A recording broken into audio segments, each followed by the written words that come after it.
بسم اللہ الرحمن الرحیم۔ فرحاد علی تیمور، دیوتا،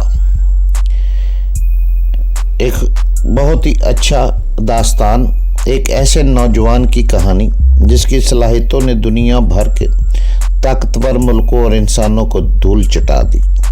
اپنے ملک کی بقا کے لیے پوری دنیا سے لڑ گیا، جہاں گیا اپنے نام کا سکہ جمایا۔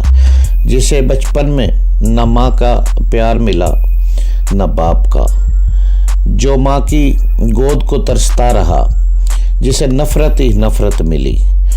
تو جناب اس کی طرف چلنے سے پہلے آپ پلیز چینل کو سبسکرائب کریں، لائک اور شیئر کریں تاکہ ہر آنے والی قسط آپ کو فوری مل سکے۔ دیوتا، فرحاد علی تیمور، قسط نمبر 147 147۔ وہ سورج سے نظریں ملانے والا مجھ پر حاوی کیسے نہ آ جاتا۔ اس کی سوچ کے جھٹکوں نے میری قوت ارادی کو خاک پہ ملا دیا۔ میں اس کے حکم کے مطابق اٹھ کر بیٹھ گیا، پھر اٹھ کر کھڑا ہو گیا۔ اس کی طرف سے ذرا سی بھی ڈھیل ملتی تو میں بچاؤ کی ترکیب کرتا تھا، لیکن وہ پھر میرے دماغ کو اپنی گرفت میں لے لیتا تھا۔ میں سوچ کے ذریعے اسے لڑتے لڑتے تھک گیا تھا۔ یوں لگ رہا تھا کہ میری کھوپڑی کے اندر دماغ بری طرح دکھ رہا ہے۔ میں اپنے سر کو دونوں ہاتھوں سے تھام کر ادھر ادھر ڈگمگانے لگا۔ اس نے سوچ کے ذریعے حکم دیا، تمہارے قریب صوفہ ہے، بیٹھ جاؤ۔ میں فوراً اسی صوفے پر بیٹھ گیا۔ اس نے مجھے ڈھیل دے دی تھی، مجھے سنبھلنے کا موقع دے رہا تھا۔ میں اپنے طور پر کچھ سوچ سمجھ سکوں۔ میں خاموشی سے سر جھکائے بیٹھا ہوا تھا اور یہ سمجھ رہا تھا کہ شیطان مسلسل میرے ذہن میں جھانکتا رہے گا۔ اس وقت میں جو کچھ سوچ رہا ہوں وہ سن رہا ہوگا، اور وہ واقعی سن رہا تھا اور میری طرف دیکھ کر مسکرا رہا تھا۔ میں صوفے کی پشت سے ٹیک لگا کر ذرا آرام سے بیٹھ گیا۔ اتنی دیر میں پہلی بار سونیا پر نظر پڑی۔ وہ بستر پر آنکھیں بند کیے لیٹی ہوئی تھی۔ اس کے سر پر برف رکھی ہوئی تھی تاکہ اس کی ناک سے خون بہنا بند ہو جائے۔ مجھے ماسٹر یوشے کی گرفت میں دینے کے لیے اس حسین چڑیل نے میرے ہاتھوں سے بہت مار کھائی تھی۔ ماسٹر یوشے نے سونیا کی طرف دیکھنے کے بعد مجھ سے کہا، تم نے مدام سونیا کو بہت نقصان پہنچایا ہے۔ خون تو بند ہو گیا ہے مگر اس کا سر ابھی چکرا رہا ہے۔ میں ہر تسلیم کر چکا ہوں کہ تم حیرت انگیز طور پر دلیر ہو اور ذہین بھی۔ ہم 4 ماسٹر تمہارے جیسے ہیرو کی تلاش میں رہتے ہیں۔ میں ایک بار بیل منڈو کی سوچ کے ذریعے تمہیں بہت بڑی آفر دے چکا ہوں کہ تم میرے تابع فرما بن جاؤ، میرے لیے کام کرتے رہو۔ میں تمہارے قدموں میں دنیا جہان کی خوشیاں ڈال دوں گا۔ تم ایسی عیش و عشرت کی زندگی گزارو گے کہ ایسی زندگی کسی کو خوابوں میں بھی نصیب نہیں ہوتی۔ میں اب تمہارا قدردان ہوں اور یہ آفر اب بھی تمہارے سامنے ہے۔ میں اسے جواب دینا چاہتا تھا مگر میرا حلق خشک ہو رہا تھا۔ اس نے مجھے مسکراتے ہوئے کہا، اچھا تو تمہارا حلق خشک ہو رہا ہے، پانی پیو گے یا وسکی؟ میں شراب کو کبھی ہاتھ نہیں لگاتا۔ اس نے اپنی جگہ سے اٹھ کر میز سے ایک گلاس اٹھایا اور پانی لانے کے لیے کچن کی طرف چلا گیا۔ میں کمرے میں چاروں طرف دیکھتے ہوئے سوچنے لگا، کمال احمد کہاں غائب ہو گیا؟ یوشے کی سوچ نے اس کا جواب دیا، کمال احمد اب اس دنیا میں نہیں ہے، وہ دوسرے کمرے میں آخری نیند سو رہا ہے۔ مجھے یہ سن کر بہت دکھ ہوا، بیچارہ ایک بے گناہ انسان مارا گیا۔ ماسٹر یوشے نے کچن سے باہر آتے ہوئے کہا، ہاں بے گناہ مارا گیا، زندہ رہتا تو گناہ گار بن جاتا، کیونکہ گناہ کے خیال سے ہی سونیا کو یہاں لایا تھا۔ تم ایسے لوگوں سے ہمدردی کرتے ہو جو جوان لڑکیوں کو پھانستے ہیں اور اپنے لیے عیاشی کا اڈا بنا کر رکھتے ہیں۔ اس نے میری طرف پانی کا گلاس بڑھا دیا۔ میں نے گلاس لیتے ہوئے پوچھا، مگر تم نے اسے خواہ مخواہ کیوں مار ڈالا؟ میں خواہ مخواہ کوئی کام نہیں کرتا۔ تمہارے ہاتھ آنے کے بعد میں اس ملک کو جلد سے جلد چھوڑ دینا چاہتا ہوں۔ میں نہیں چاہتا تھا کہ کمال احمد میرے پیچھے قانون کو بتانے کے لیے کچھ زندہ رہے۔ میں نے پانی کا گلاس میز پر رکھ دیا۔ گلاس رکھتے وقت سونیا کی نظر مجھ پر پڑی، بڑی کٹور جیسی آنکھوں سے میرے چہرے کو تک رہی تھی۔ پھر وہ ماسٹر یوشے سے اجنبی زبان میں کچھ کہنے لگی۔ یوشے نے اس کی بات کا جواب دینے کے بعد مجھ سے کہا، یہ پوچھ رہی ہے کیا تم وہی آدمی ہو جس نے اس سے مقابلہ کیا تھا اور اسے کمزور سا بنا کر بستر پر گرا دیا؟ میں نے پوچھا، کیا سونیا نے میرے چہرے سے ماسک اترتے نہیں دیکھا تھا؟ نہیں، یہ گھنٹے سے آنکھیں بند کیے پڑی ہوئی ہے، ابھی آنکھیں کھول کر تمہیں دیکھا ہے۔ جانتے ہو یہ کیا کہہ رہی؟ تم بہت خوبصورت ہو، تمہیں لیڈی کلر کہہ رہی ہے۔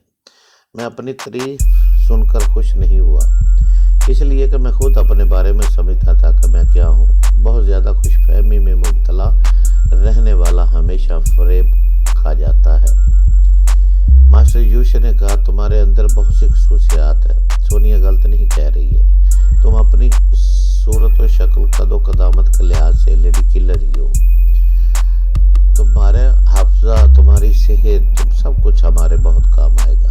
دیکھو، اب تک تم نے مجھ سے بہت پریشان کیا ہے، میرا بہت سا قیمتی وقت ضائع کیا ہے۔ اس عرصے میں کروڑوں ڈالر کا بزنس میں کر چکا ہوتا۔ ایسی صورت میں تم خود ہی سوچو، اگر تمہاری جگہ کوئی دوسرا یہاں ہوتا تو کیا میں اسے زندہ چھوڑ دیتا؟ نہیں، میری جگہ کوئی دوسرا ہوتا تو تم اسے کچا چبا جاتے۔ میں جانتا ہوں تم میرے قدردان ہو، میری صلاحیتوں کو تسلیم کرتے اور میری صلاحیتوں سے کوئی بہت ہی اہم کام نکالنا چاہتے ہو۔ ماسٹر یوشے نے ہنستے ہوئے کہا، صرف ایک کام نہیں، ہزاروں کام تم سے نکالتا رہوں گا۔ تمہاری سلامتی اور بہتری اسی میں ہے، تم راضی خوشی میرے کام آتے رہو۔ انکار کرو گے تو بیل منڈو جیسی حالت ہوگی۔ وہ بھی بہت ضدی تھا، لیکن میرا ہر حکم بجا لانے پر مجبور ہو جاتا تھا۔ تم انکار کرو گے، تمہارا انجام بھی وہی ہوگا۔ میں نے ماسٹر یوشے کو چبھتی ہوئی نظروں سے دیکھا اور کہا، ماسٹر یوشے، تم نے بیل منڈو جیسے ضدی لوگوں کو دیکھا ہے جو تمہارے حکم سے انکار کرتے تھے، پھر تمہاری طرف سے ذہنی اذیتوں میں مبتلا ہو کر تمہارے آگے گھٹنے ٹیک دیتے تھے۔ اس وقت کبھی تم نے مجھے کافی دیر تک ذہنی اذیت میں مبتلا رکھا تھا۔ میرا سر اب تک دکھ رہا ہے۔ میں سمجھتا ہوں کہ دماغ کو پہنچنے والی تکلیف کیا ہوتی ہے۔ اس کے باوجود تم یاد رکھو کہ تم نے جبراً مجھے اپنے لیے استعمال کرنا چاہا تو کسی وقت بھی بہت بڑا نقصان اٹھا سکتے ہو۔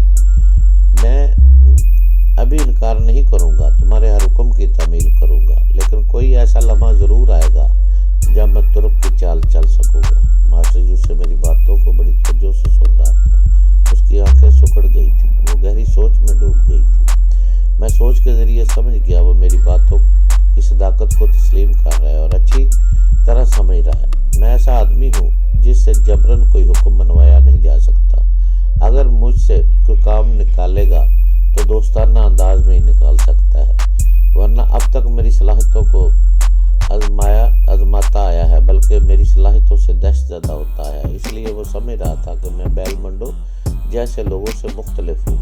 میں نے اپنی باتوں پر مزید زور دیتے ہوئے کہا، ماسٹر یوشے، اسے اچھی طرح یاد رکھو، میرا نام فراحت علی تیمور ہے۔ میں تمہارے کام آتے آتے یا تو تمہیں ڈبو دوں گا یا خود ڈوب جاؤں گا۔ مجھے اپنی جان کی پرواہ نہیں ہے۔ جب میں دیکھوں گا کہ ذہنی اذیتیں ناقابل برداشت ہو گئی اور جو بات تم کہہ رہے ہو وہ میرے مزاج کے خلاف ہے اور میں انہیں نہیں مان سکتا، تو فوراً اپنی جان پر کھیل جاؤں گا، اور کب ایسا کروں گا یہ تمہارے فرشتوں کو بھی علم نہیں ہوگا۔ ماسٹر یوشے نے گہری سانس لی، پھر تائید سے سر ہلاتے ہوئے کہا، فرات، تم بہت عرصے سے مجھے پریشان کر رہے ہو، میرا کتنا نقصان کر رہے ہو یہ میں ہی جانتا ہوں۔ میں مزید نقصان برداشت نہیں کر سکتا۔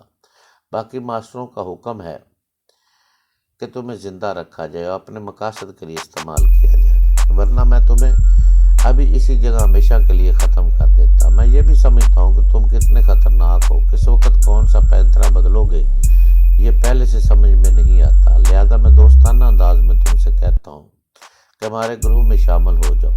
جب تک تم ہمارے ساتھ مل کر کوئی کارنامہ انجام نہیں دو گے اس وقت تک ہم تم پر اعتماد نہیں کریں گے۔ جب تم پر اعتماد ہو جائے گا تو میں تمہیں کبھی ذہنی اذیت میں مبتلا نہیں کروں گا، ورنہ دوسری حالت میں تم ہمیشہ میرے غلام بنے رہو گے، تمہارا دماغ میرے کنٹرول میں رہے گا۔ میں نے تنزیہ مسکراتے ہوئے کہا، بات تو ایک ہی ہوئی، خواہ مخواہ دوستانہ انداز میں آگے بڑھو یا دشمن بن کر اپنے لیے استعمال کرو، بات تو صرف ایک ہی ہے، تم میرا دماغ اپنے کنٹرول میں رکھو۔ اعتماد نہیں کرو گے۔ ہاں، جب تک تم پوری طرح بااعتماد نہیں ہو جاؤ گے، اس وقت تک یہی کروں گا۔ تم میری اس کمزوری کو سمجھتے ہو، میں 24 گھنٹے تم پر پہرا نہیں لگا سکوں گا۔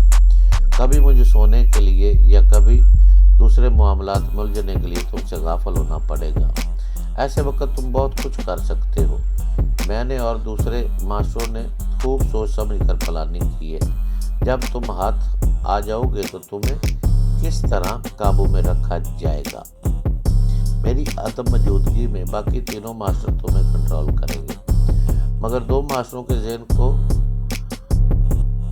غم پڑ چکے ہیں، لیکن چوتھے ماسٹر کو تو تم نے دیکھا ہے اور نہ ہی اس کے دماغ کو پڑھ سکتے ہو۔ وہی دور رہ کر تمہاری نگرانی کرے گا۔ اس کے باوجود ہم سب اس بات پر متفق ہیں، تمہارے جیسا ذہین اور دلیر آدمی نہ جانے کس وقت کیا کر بیٹھے۔ یہی وجہ ہے کہ ہم نہ تو تم سے دوستی کر سکتے ہیں اور نہ دشمنی کر سکتے ہیں۔ صرف اس حد تک کہہ سکتے ہیں کہ تمہارا دماغ ہمارے کنٹرول میں رہے، خواہ کتنی دیر کے لیے رہے۔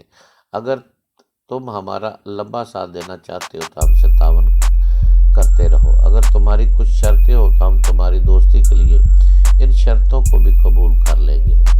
میں نے فوراً ہی کہا، میری سب سے پہلی شرط یہ ہے کہ تم میرے ذہن کو تھوڑی دیر کے لیے آزاد چھوڑ دو، یعنی میرے دماغ میں سے جھانک کر میری سوچ کو نہ پرکھو، کیونکہ میں شرطیں سوچنا چاہتا ہوں جو اس دوستی کے لیے اپنی طرف سے تم پر عائد کروں گا۔ ماسٹر یوشی نے تائید میں سر ہلاتے ہوئے کہا۔